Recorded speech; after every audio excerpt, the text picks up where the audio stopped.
The Tom Woods Show, episode 615. Prepare to set fire to the index card of allowable opinion. Your daily dose of liberty education starts here. The Tom Woods Show. Folks, I got some great feedback about episode 610, in which I interviewed Sarah Young, the mom of 7 who became a great online entrepreneur because she didn't want to leave her kids and she had to work from home. Well, she's putting on a special webinar March 15th, 2016, just for Tom Woods Show listeners, in which she's going to show you exactly how she does it. Don't even think about missing it. Register at tomwoods.com/Sarah.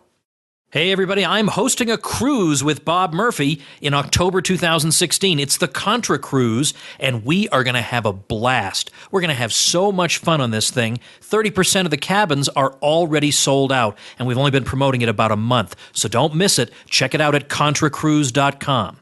Welcome, everybody, to yet another post-debate episode of the show. I was convinced, based on what I was reading online, that this was the second to last Republican debate. But then afterward, in an interview, I heard Donald Trump say that they were contemplating 2 more debates. So I don't actually know what the story is. But regardless, I'm here, as always, with Lew Rockwell to talk about what went on last night.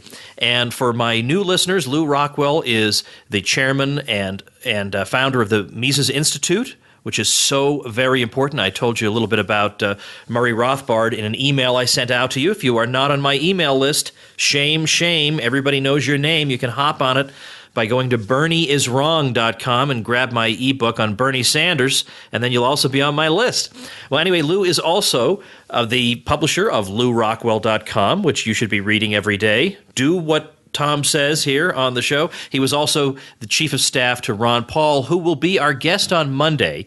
And as I was telling Lew before we went on, I said to my supporting listener Facebook group, I'm going to solicit questions from you guys for Ron Paul, but if you ask him anything that I know he has a regular answer for that he gives in interviews, I'm not asking him that one. So if you ask him, what should my role in the liberty movement be? We know his answer is, that's up to you. And that is out. We are not asking him that. So we asked him some really juicy questions, so you'll definitely want to tune in for that. Anyway, Lew, welcome back to the show. Tom, great to be with you as always. All right. So last night, everybody after the debate, all the commentators, the candidates themselves, everybody, they were all congratulating themselves on what a substantive debate it was, and there was no name calling, and it was wonderful. And I was barely able to keep my eyes open during that debate. And what I concluded, Lew, from this debate was that, they really, when Trump afterward in an interview said, I think we're kind of, I'll participate in further debates, but I think we're pretty much done. Like, I don't see any need for further debates. And in a sense, I see his point, because I don't see that anything new was added last night. Everybody just said his canned lines about a whole bunch of things that we've heard a million times before. Nothing new in this debate last night. Is that how you felt? Well, I'll tell you what was new. The 3 didn't go after him, didn't go after Trump. Yeah. They did just a little bit, and he responded, as is his wont, just a little bit. Where he only responds with a bomb if they attempt to drop a bomb on him. So I thought that was very evocative. Somebody said this was a death with dignity experience for these other 3 guys. That they figured this was their swan song. That Rubio's going to lose in Florida, that Kasich's going to lose in Ohio, that Trump is the sure nominee, and they're all sort of wanting to go out. Not like the very interesting previous debate, which was sure a whole lot more fun to watch. I love it when they fight.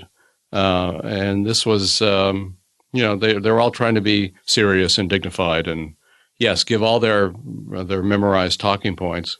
So it was interesting in a larger sense. The actual content of the debate, I'm sure I would have turned it off if we weren't going to have the show this morning. Yeah, sure.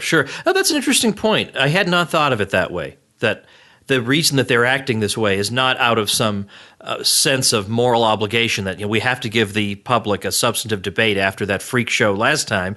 It's more a question of, how do I want to be remembered, given that this is basically my funeral? That's a good point. I love seeing this morning on Morning Joe, although Joe and Mika are at the Nancy Reagan funeral, so it was not as interesting a show I was interested to notice. But Chuck Todd was just visibly furious. These 3 guys This was their last chance to take down Trump, and they didn't take it. What is wrong? I mean, he was, talking like that. And of course, we know that's how the media. Yeah. And of course, this was a typical hate fest. Why there's violence at one of his things, and a guy got punched, and it's this time it was the reverse knockout game. Not a nice thing to see. Not a nice thing to happen. 78-year-old guy punched a 22 or 3-year-old guy from Black Lives Matter. He shouldn't have done it. But they're all trying to say, well, this shows Trump as a Nazi. And, of course, the fact that he had people pledging to vote. I thought all these people, by the way, were for voter turnout. Isn't that we always hear? It's a shame. No, this time they don't like voter turnout, of course. But I must say it was fun to see every single person on the media last night and today just visibly furious that this was going, that nobody was listening to them. And again, when they talk about all this, the usual stuff, he said a terrible thing, and he's generating hatred against the media by criticizing the media, and therefore, allegedly, his campaign manager grabbed the arm of a girl reporter, and isn't that just horrible? And it's threatening the First Amendment, and why this is so serious that the White House Correspondents Association made a protest about it. Oh, well, okay. Well, how about what did the Rotary Club have to say? I mean, I just thought it was very fun to watch these guys just boiling in oil in front of your eyes. Yeah, that was fun. I mean, it does recall. I mean, I'll never forget the looks on their faces when it was announced that Buchanan had beaten Bob Dole in New Hampshire in '96. It was that kind of thing. Yeah. This isn't supposed to happen. Didn't we tell you people who to vote for? Why aren't you listening? Before I went to bed last night, I checked the Drudge poll, which you and I are always very interested in, and I was interested to see that it was a closer result than usual, mainly because the race does seem to have winnowed down to 2. Because if you put Kasich and Rubio together in this poll, they're not even at 9%. So it was just Trump versus Cruz. And when I went to bed, it was 55 point something to 36 point something, yes, which is as close as anyone's ever gotten to Trump so far. That's right. And that was, of course, because all the Cruz guys went out and voted. However, if you look at it this morning when there are hundreds of thousands more participants, it's actually the best for Trump ever. He's at 64, Cruz at 24, which is lower than he's been recently, and Rubio at 6, Kasich at 5. Kasich, I heard that Rush Limbaugh says he sounds like he's running for Postmaster General, which I thought was an interesting and a funny comment for once from Limbaugh. Well, afterward, again, I watched, I don't know why, I was just too tired to do anything, so I was watching the interviews afterward, and they're talking to Kasich, and I would appreciate, I think it just goes to show what kind of president he'd be. They're asking him, look, the math is really stacked against you. So, how are you feeling right now? And, or if you're not the nominee, have you considered the possibility of vice president? And he was absolutely indignant that someone would be presuming that he was not going to get the nomination. Yeah. And I thought, this is like straight out of the Soviet Union.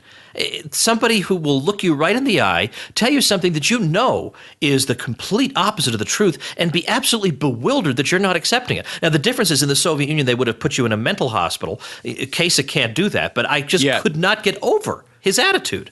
No, of course, it's funny, and it's, I think he's still actually the biggest warmonger on the stage. He doesn't talk much about it, but the things he says are pretty chilling. I got to, arm the freedom fighters in Ukraine. Oh, I know. Don't pay any attention to the fact that the Russians think that Russian speakers are different than the others. And of course, arm the Kurds, our greatest supporters in the war on terror and so forth. It's ridiculous. He's not the only one to talk about the glories of the Kurds. All these guys do it, but he's pretty terrible. But how often can he say, I balanced the budget? No, he didn't. That was actually Bill Clinton who balanced the budget. No Republican, of course, wants to say that. And it's always, why, as chairman of the so-and-so committee, I cured leprosy or whatever he's claiming. Yeah, it's crazy. How many he keeps – does anybody believe that? Does anybody say, oh, boy, I better send money to this guy? Maybe they do. I just don't see it any more than the other establishment candidates. And it came out this morning that some of his ministerial supporters are saying that Cruz has been blessed by the Holy Ghost and anointed by God to be the president. And Chuck Baldwin has a column where he talks about the dad, Raphael, going around and preaching in all these evangelical congregations. And it's funny, nobody's ever brought this up before. What his argument is, Ted will protect Israel, will exalt Israel, will do everything for Israel, and this will bring on the second coming of Christ. Wow.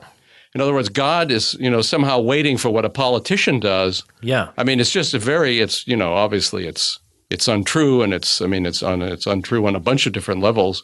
But how come none of these reporters, of course, they like Cruz because he's anti-Trump, so they haven't revealed this, but maybe a little bit of it is coming out now. And I thought, again, Cruz, he does look like a vampire. Aren't his ears even a little bit pointed? And is the way his mouth is, I mean, I don't know, when he talks about war, it's sort of like you can see the blood dripping off his fangs. Very, very nasty piece of work.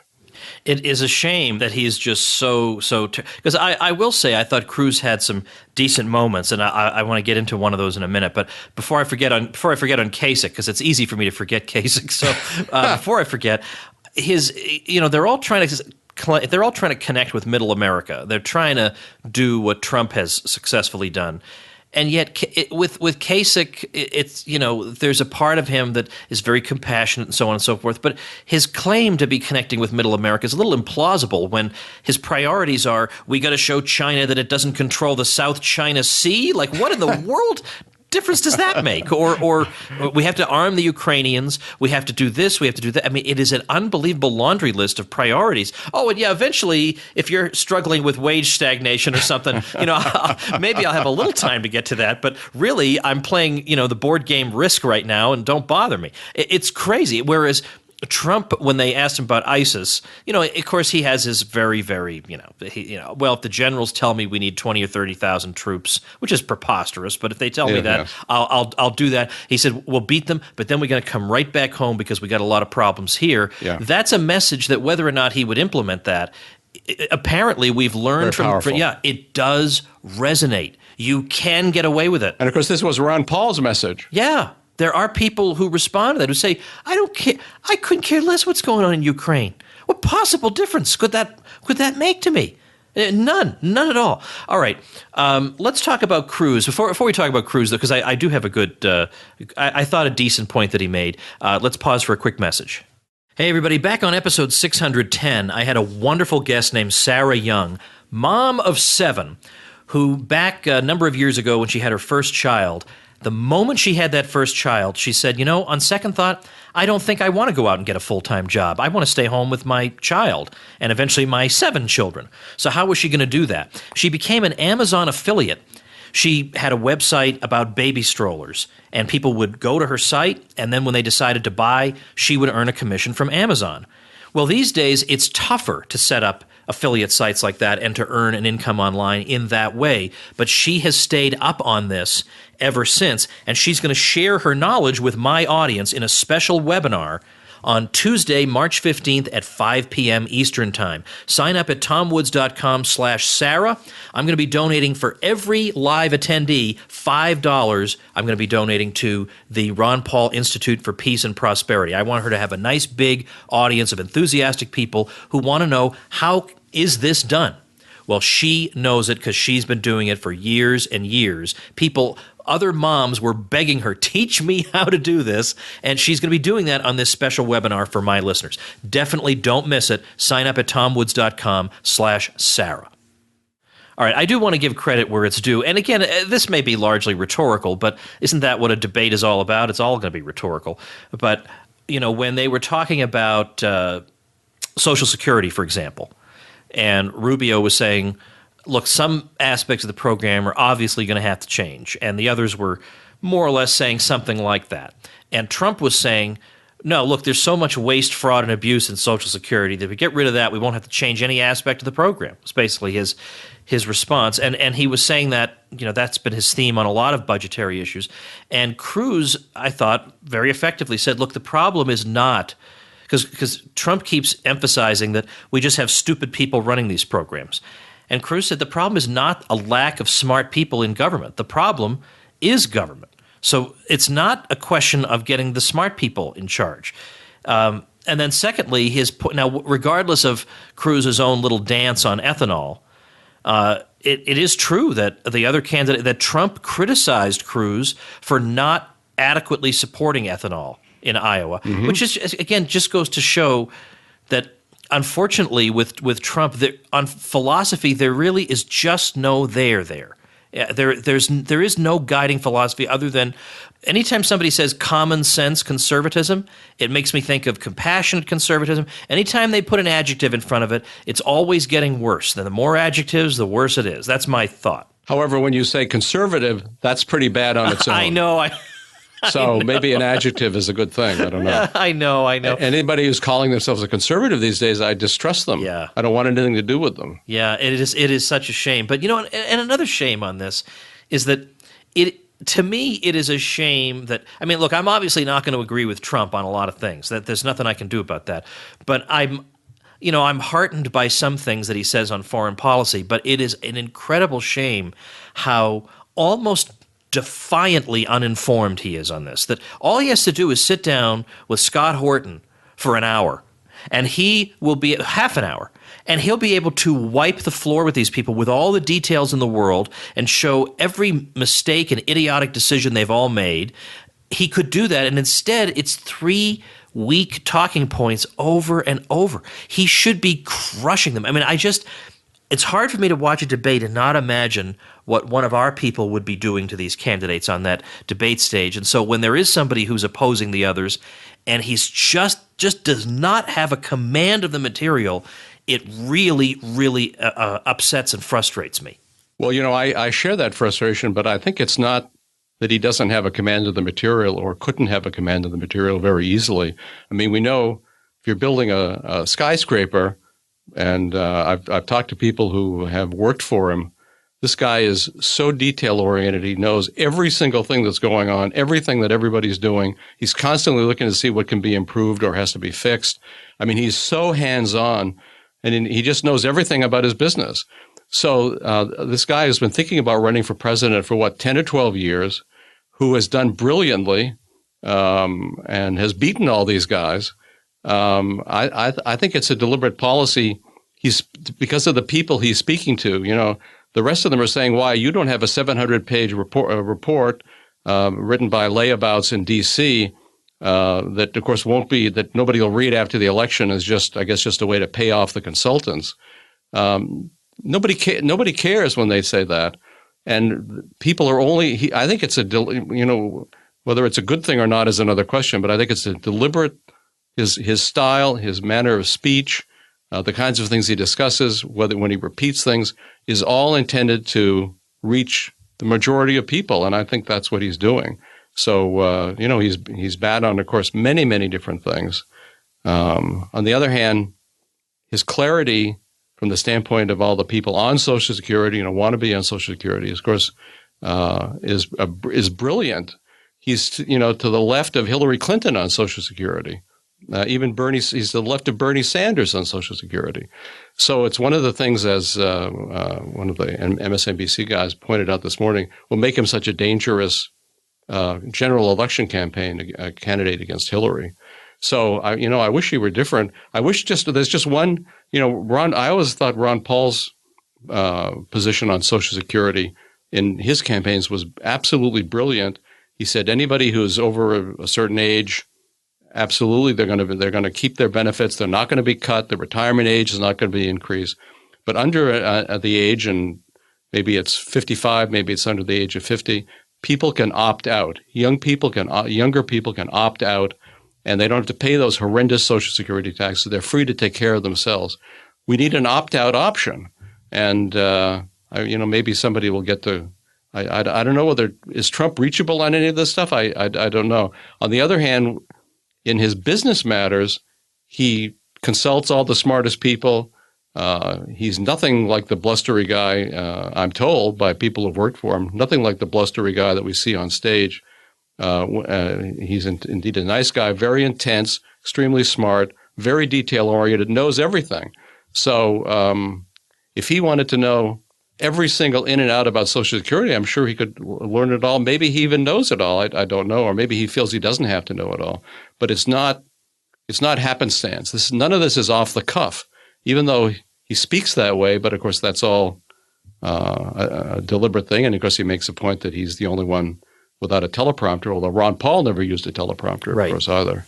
Yeah, I don't know. I mean, I hear what you're saying, but I'm not entirely convinced because he's a guy who wants to win and who wants to embarrass his opponents. Yes. And on foreign policy, he could really embarrass them.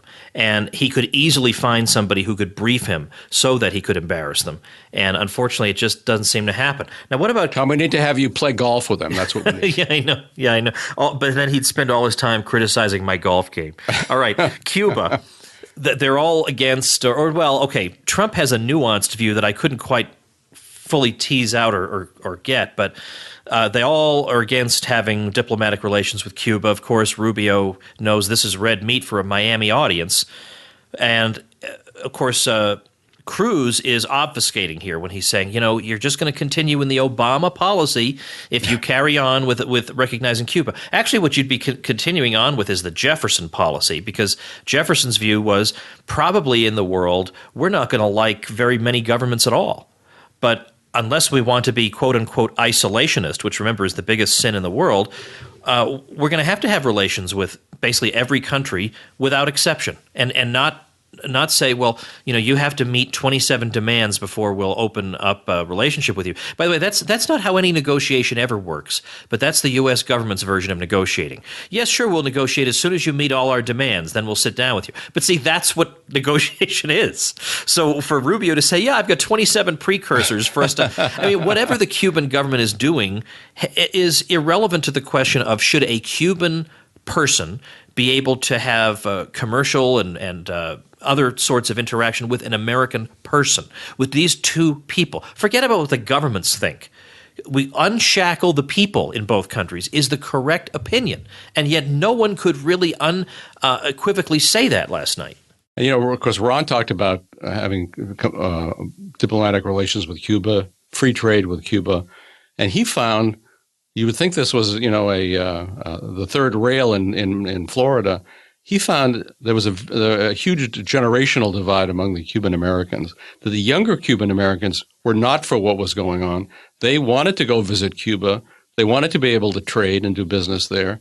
It was the older guys who remember the glory days of Batista or whatever who don't want it. So I was glad that Trump, I thought his whole plan was very unfortunate, although at least he said, look, 50 years is long enough for the embargo and for all the stuff that's been going on that we need to change it.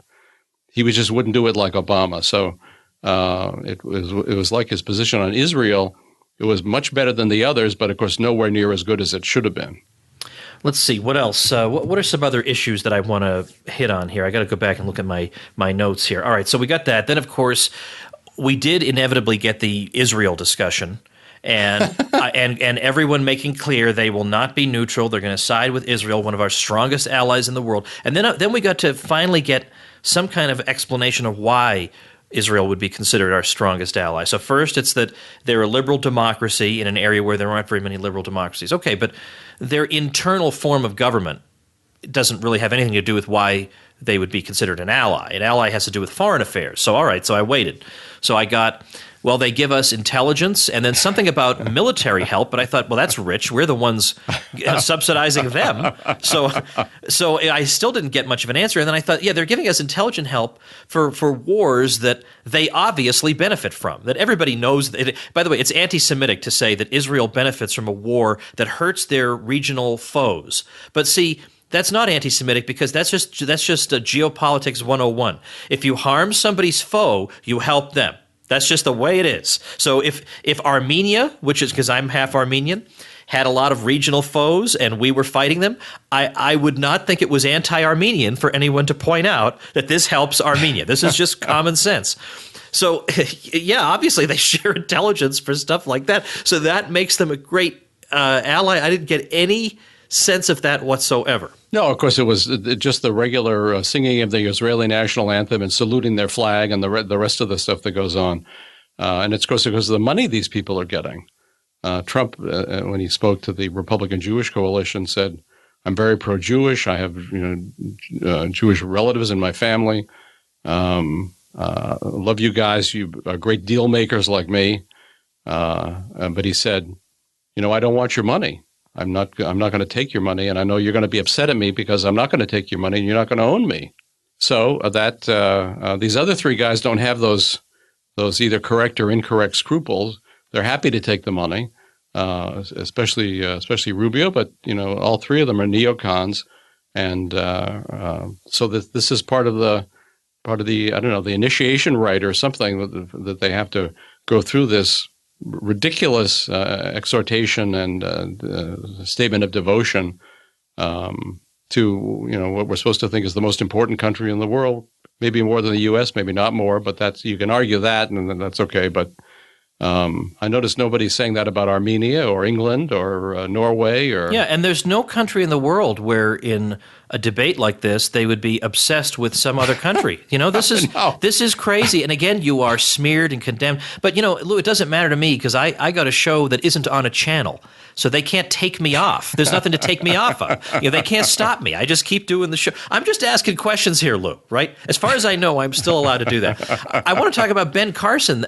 Now, do you think he would have endorsed Cruz if it hadn't been for the dirty tricks allegations? I don't know. I think, part of it may be just on a human level. Cruz, as everybody tells us, is extremely unlikable. I mean, that was true of kids in college all his life. Everybody, and of course, everybody in Washington, including all the creeps, just can't stand him. And I think is that part of the problem with Carson? I know that Cruz was begging Carson for his endorsement, and rather than endorse, so it's really a body blow to Cruz that he endorsed Trump. And they had apparently a meeting this morning. Carson gave a coherent speech about education and other things he was interested in, but why he was supporting Trump, and because he thought he was the people's choice, and he thought it was an outrage that all the people in the establishment wanted to block the people's choice. And so it's funny to see all this kind of rhetoric used, against the people who are normally employing it against the rest of us. So I think it helps.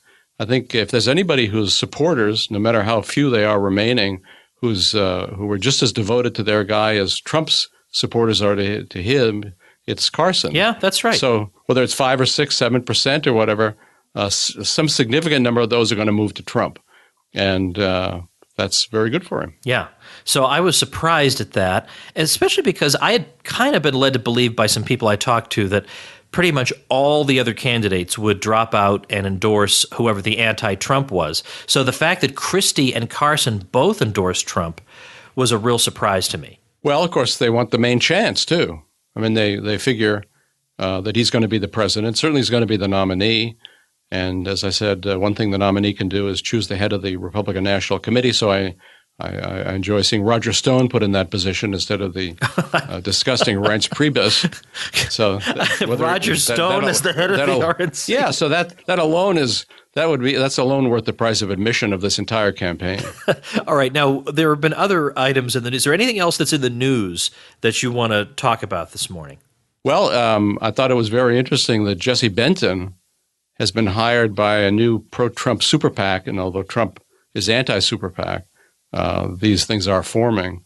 And there's one called, I think, American Greatness. I can't remember it either, but it's something like that. But we should tell people who Jesse Benton is, because I still have new listeners all the time. Well, Jesse Benton was Ron Paul's press aide in 2008, his campaign manager in 2012. Then he became Rand's campaign manager when he won the Senate race. Then he went to be the campaign manager for Mitch McConnell during his primary challenge, and against Matt Bevin, now the governor of Kentucky. And so now he's endorsing Trump and going to work for Trump, or for a pro-Trump organization is a better way to put it. So it struck me as just very interesting news, at least in our little world. Yeah, that is interesting news, and I have my own theories as to what might be going on there, but I'm not sure I want to necessarily go down this particular rabbit hole. I did find it interesting that when Politico reported on this, they did neglect a fairly important news item, which is that, he is under indictment after all, because they re-indicted him, and he's supposed to be tried again in April. You'd think that would be relevant to the story, and yet they didn't think that. So where something tells me, Lou, that if I were under indictment, that'd be the only thing Politico would talk about. No, and in fact, the last time there was a big D.C. story about him, and I'm not sure whether it was Politico or National Journal, they had huge quotes from him. It was, in effect, a story about what Jesse thought. They never mentioned that either. It's quite astounding. Either did they not know, or do they do know and they're deliberately leaving it out? I mean, it's a conundrum, but it's an interesting one. Yeah. All right. Is there any? I don't want you to. I never want you to leave the episode feeling like you had something that you were dying to contribute that I didn't give you a chance to say. So, is there anything else we want to cover on this? Because I just. Well, I do have one vicious comment to make. Oh, please. Yeah. We love those. I had never noticed Marco Rubio's ears until Trump made a comment about it. Marco Rubio has gigantic ears. Not that that's anything against him, but it's somehow I'd never noticed it. And but the women have all noticed it, but I didn't notice it. Well, the thing is, the political cartoonists presumably would have a field day with stuff like that. Yeah, he's not going to have any political cartoons about him. You know, Lou, because he's disappearing. Yeah. It's one of the great.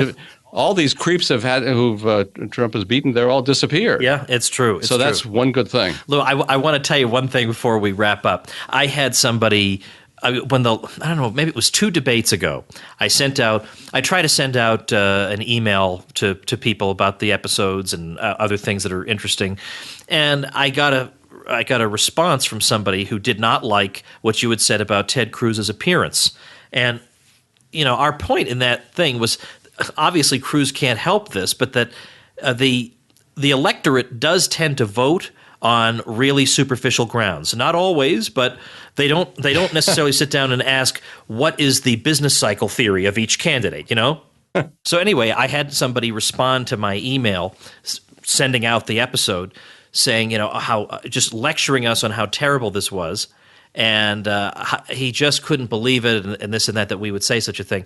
So in the old days, I would have just deleted his email and just forgot about it. But Lou, I have become if I may say so, I've become a very good email marketer. And I realized this guy sending this "I'm such a delicate flower" email to me is an email for me to send to people. So I wrote an email about, and the subject line was, "I just removed a delicate flower from my list."